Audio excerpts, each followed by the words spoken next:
Magandang tanghali po. Oras na para sa may init na balita.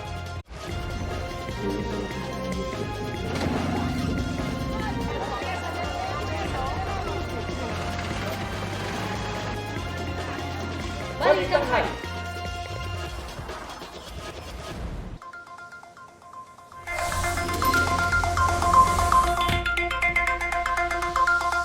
Preno po muna sa pagpapakarga ng diesel at kerosene. Ipagpabukas nyo na lamang po muna. Nag-anunsyo na kasi ang ilang kumpanya ng rollback ngayong linggo. Ang Sea Oil at Clean Fuel may bawas presyo na 95 centavos sa kada litro ng diesel. Dahil dyan, tinatayang nasa mahigit 53 hanggang mahigit 68 pesos kada litro ang diesel sa NCR. May tapyas din ang sea oil na 1 peso and 10 centavos sa kerosene. Nasa mahigit 73 hanggang halos 85 pesos naman ang kada litro niya. Pero para naman po sa mga gasolina, ang gamit muli ang tataas bukas. May dagdag presyo dyan na 55 centavos kada litro. Sa NCR, halos 60 hanggang halos 84 pesos na ang gasolina bawat litro. Dose-dose ng baboy ang namatay sa Dawis, Bohol dahil sa African Swine Fever. Sa huling tala, umabot na sa 57 baboy ang nangamatay sa mga barangay ng Mayakabak, Biking at Mariveles ayon sa gobernador ng probinsya. Dahil dyan, ipinagbabawal munang magpasok sa mainland Bohol ng mga buhay na baboy at mga produktong karne na galing sa Panglao Island kung nasaan ang bayan ng Dawis. Epektibo ito hanggang May 18. Dahil naman sa mainit na panahon, lumiliit ang size ng itlog. Sa panayam ng unang hirit, sa Philippine Egg Board Association, may surplus ngayon ng maliliit na itlog sa merkado. Kasabay raw kasi ng pagdami ng supply nito ang pagbaba naman ng demand. Sa malalaking itlog naman daw, stable ang demand. Paalala ng Egg Board sa mga mamimili, depende sa timbang at laki ng itlog ang presyuhan at hindi sa tansyahan batay sa itsura nito. 50 bahay ang nasunog sa Barangay Rosario sa Pasig. Ang mainit na balita hatid ni Bam Alegre. Nagangalit ang paglagablab ng apoy sa gilid ng Ilog Pasig sa West Bank Floodway pasado alas 4 na madaling araw. Itinaas ng Bureau of Fire Protection ng ikatlong alarma para tugunan ng hindi bababa sa 12 fire truck ang sunog. Tinatayang 50 bahay ang natupok, pawang gawa sa light materials kaya ganoon na lang kabilis ang pagkalat ng apoy. Sa bilis ng mga pangyayari, walang naisalbang gamit si Ellen Raso. Pag dilat ko ng mata ko, yung apoy po nasa bintana na. Ayun, hinagis ko yung isa kong malita ko yung damit at saka yan lang nabitbit ko. Cellphone ID, wala akong nakuha. Halos isang dekada na rin dito si Tirso Maravilla. Naubos lahat ng kanyang ari-arian pati ang motorsiklong panghanap buhay niya. Ang bilis lang sir kasi yung paggising sa akin maya-maya ando na kaagad sa bahay namin. Buti nga nakalabas pa kaagad ako kasi paglabas ko tamang-tama doon na sa kwarto ko yung apoy. Naging hamon daw kanina sa mga bumbero ang malakas na ihip ng hangin. Ang naging hamon po natin sir is yung direction po ng hangin. So ang atake po kasi natin, yung ating mga fire truck po is sa gilid ng kalsada, which is yung mga residential din po ay doon po nakatayo. So hindi po agad maka-atake yung ating mga bombero, gawa nga po yung direction ng hangin po ay papunta po sa kalsada kung saan dapat po ay doon nakapwesto yung ating mga fire truck po.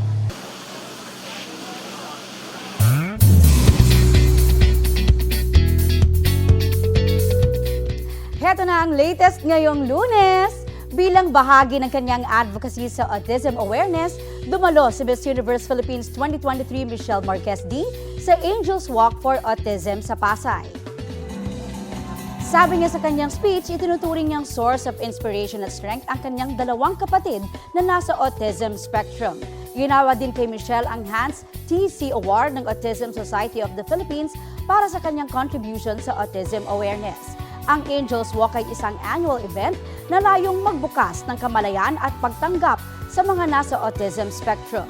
Dumalo rin si Michelle sa special event na inorganize ng kanyang fans. Si Michelle sa mga palaro at question and answer.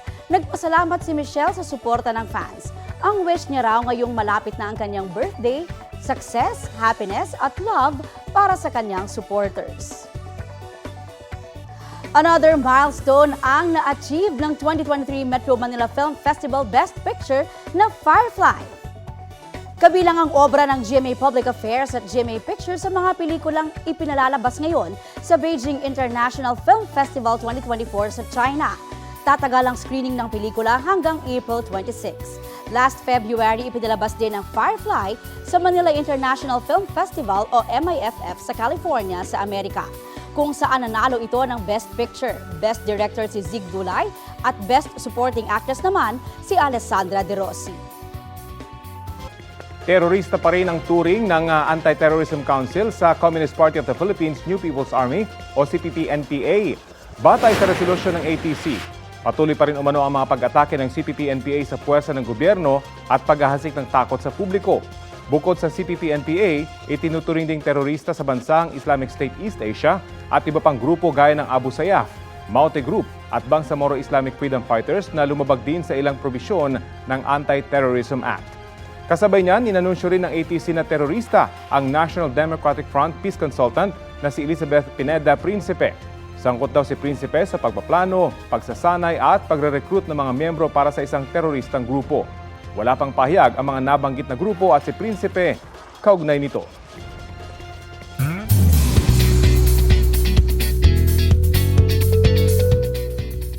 Blooming debutant si Sparkle star Sofia Pablo sa kanyang tropical journey to 18th birthday celebration. Pretty in purple gown ang entrance ni Sofia habang sumasayaw. Star-studded ang birthday bash na dinuluhan ni GMA Network Senior Vice President Attorney Annette Gozon Valdez, Senior Vice President for Entertainment Group Lilibet Razonable at iba pang executives.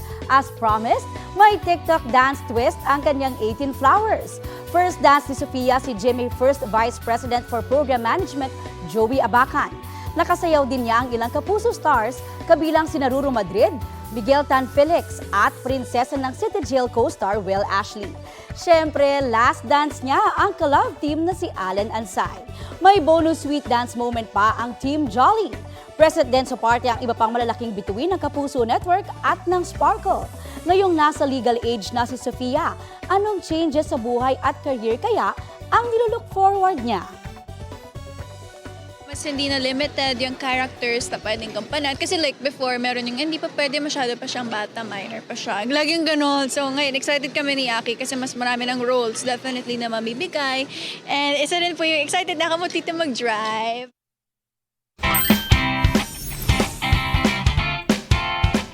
Nadagdagan pa ang nag-qualify na Pilipinong atleta sa 2024 Paris Olympics. Kabilang po sa mga bagong nadagdag si Pinay gymnast Levi Rui Villar. Nag-second place po siya sa Women's Uneven Bars event sa 2024 FIG Artistic Gymnastics World Cup Series sa Doha, Qatar. Siya na ang ikatlong Olympic qualified gymnast ng bansa kasama sina Carlos Yulo at Alea Finnegan. Si Joanne Delgaco ay kauna-unahang Filipino rower naman na makakaluhok sa Olympics. Nag-fourth place po siya sa Women's Single Sculls category ng 2024 Asian and Oceanian Rowing Olympic Qualification Regatta sa South Korea. Good job, Levi at Joannie!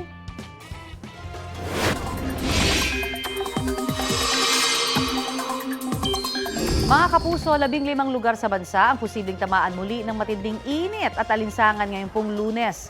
Ayon kasi sa Pag-asa, posible hong pinakamataas na heat index ang 45 degrees Celsius na mararamdaman sa Pili, Camarines Sur. Nasa danger level po yan, mga kapuso. Ang ibig pong sabihin, mataas ang banta ng heat cramps o heat exhaustion. Posible rin ang heat stroke. 44 degrees Celsius po ang posibleng heat index sa Infanta, Quezon at sa Puerto Princesa at Aborlan sa Palawan. 42 at 43 degrees Celsius naman sa ilang panig ng Northern at Southern Luzon at Visayas. Dito po sa Metro Manila, maglalaro sa 40 at 41 degrees Celsius ang alinsangan, partikular sa Quezon City at Pasay. 5 dam naman po dito sa Luzon ang patuloy na bumaba ang water level sa nakalipas na 24 oras. Kabilang po dyan ang Angat, Ipo, Lamesa, Ambuklao at San Roque. Kahit na mainit po sa maraming bahagi ng bansa, uulanin naman ang ilang panig ng Mindanao dahil sa trough o extension ng isang low-pressure area. Nasa labas po yan ng Philippine Area of Responsibility at posibleng malusaw sa mga susunod na oras.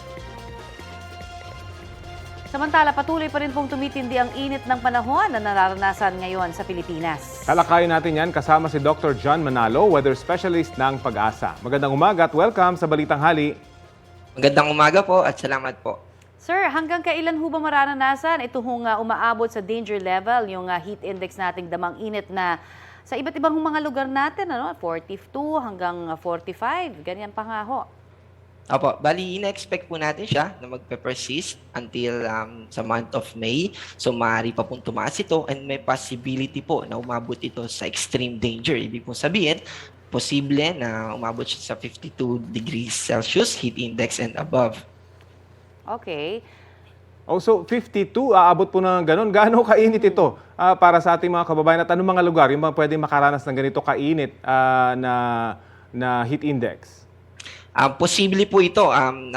Di po tayo certain na mangyayari talaga pero sinasabi po natin na posible ito lalo na po sa mga lugar na mabababa. May mga factors po na nagka-categorize sa kanila na mas mataas na heat index. Halimbawa po, mababa yung elevation nila o kaya naman malapit sila sa bodies of water, coastal areas, and others. So ito po kabilang dito ay yung Dagupan, Pangasinan, yung Apari, meron din po tayo sa Eastern Visayas at sa Tugigaraw, lalo na po yung sa Tugigaraw. Yes po. Sir, i-confirm ko lamang po, officially over na ba ang El Nino? Patuloy po na humihina na, ibig po sabihin, weakening na po yung El Nino signals natin, pero that doesn't mean na bigla na po itong mawawala dahil yung drier condition po na nagpe-persist pa until now ay maaari pong mag-continue hanggang next month. Okay. Bago po magpunta tayo sa neutral to possibly La Nina, nasa La Nina watch na rin po tayo. Alright. Okay, maraming salamat po Dr. Jan Manalo, weather specialist ng Pag-asa. Salamat po. Mahigit 8 milyong piso ang ipamimigay sa bagong promo ng GMA Nakapuso Big Time Panalo. Pwedeng manalo ng tig 1 milyong piso ang isang lucky mamimili at isang sari-sari store owner. May daily at weekly cash prizes din. Bumili ng anumang participating product. Ilakip ito sa inyong entry na nakasaad ang pangalan, edad, tirahan, contact number at signature, pati pangalan ng pinagbilhan, address at contact nito. Simula na ang pagpapadala ng entry sa Sabado, April 27 at tatagal hanggang July 5. Abangan din ang dance music video ng network promo kasama ang athletes ng NCAA member schools. Mag-ingat sa mga fake news, fake Facebook accounts at scam text. Manatiling nakatutok sa GMA o bumisita sa official Facebook page at microsite ng GMA Promos para sa complete mechanics at announcements. Hindi lang isa, kundi 2 medalya ang napanalunan ni Pinoy gymnast Carlos Yulo sa Doha, Qatar. Gold medalist si Yulo sa men's parallel bars na 2024 FIG Artistic Gymnastics World Cup Series. May score siyang 15.2 matapos labanan ng mga pambato ng Chinese Taipei at Brazil. Silver medal naman ang napanalunan ni Yulo sa men's vault. 15.066 naman ang kanyang score dyan. Isa si Yulo sa mga lalabang Pilipino sa 2024 Paris Olympics sa larangan ng gymnastics. Nagsalita na si Vice President at Education Secretary Sara Duterte kaugnay po sa naging pahayag sa kanya ni First Lady Liza Araneta Marcos sa isang panayam. Matatanda ang sinabi ng unang ginang sa vlog ni Anthony Taberna na iniiwasan niya ang Vice Presidente dahil sa kanyang disgusto matapos ang pagtawa ng Vice sa pagtawag ng amang si dating Pangulong Rodrigo Duterte sa Pangulo na bangag. Sagot ni Vice President Duterte, karapatan man ng unang ginang na magalit o sumama ang loob, labas sa kanyang mandato bilang government official ang personal na damdamin. Karapatan ni unang ginang Liza Marcos na makaramdam ng sama ng loob at galit. Subalit, ang kanyang personal na damdamin ay walang kinalaman sa aking mandato bilang isang opisyal ng pamahalaan. Dapat ay nakatutok tayo sa pagtugon sa mga suliraning hinaharap ng ating bansa. Unahin natin ang Pilipinas.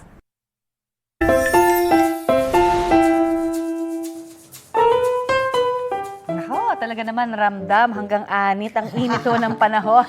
Oo, kaya ang isang aso nga raw sa Gapan Nueva Ecija, dinatna ng alinsangan sa kanilang bakuran. No worries naman dahil may panalong remedy siya. Eto nga, dog food, playtime, o di kaya'y pagre-relax. Yan po ang daydream sa batsa ng asong si Max. Kwento ni Ma'am Kay, routine talaga ni Max ang pagbabad after ng kanilang walking session. Pero that day, nauwi yata sa sleepcation. Napawi naman ang stress ng netizens sa calming video. Mahigit 2.5 million na ang views niyan. Ayan. Si Max ay trending! Huwag kayong maingay. Huwag maingay, natutulog pa Ang siya. cool. Enjoy na enjoy Oy, talaga pero siya. magandang idea yan para Oo. dun sa mga pet parents din, di ba? Yung mga fur parents. Dahil talaga ngayon, yung mga aso natin, mga pusa, sobrang init na init Oo, din. at nasa-stress Imaginin mo. sila. Nasa-stress sila pag At mainit. parang magandang idea rin sa tao yan. Yeah.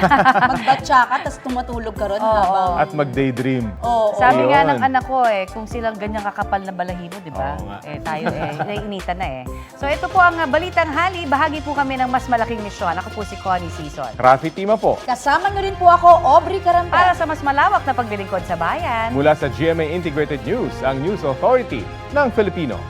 Oo, tayo, di ba? Kapuso, para sa mga maiinit na balita, mag-subscribe sa GMA Integrated News sa YouTube. Sa mga kapuso naman abroad, subaybayan nyo kami sa GMA Pinoy TV at sa www.gmanews.tv.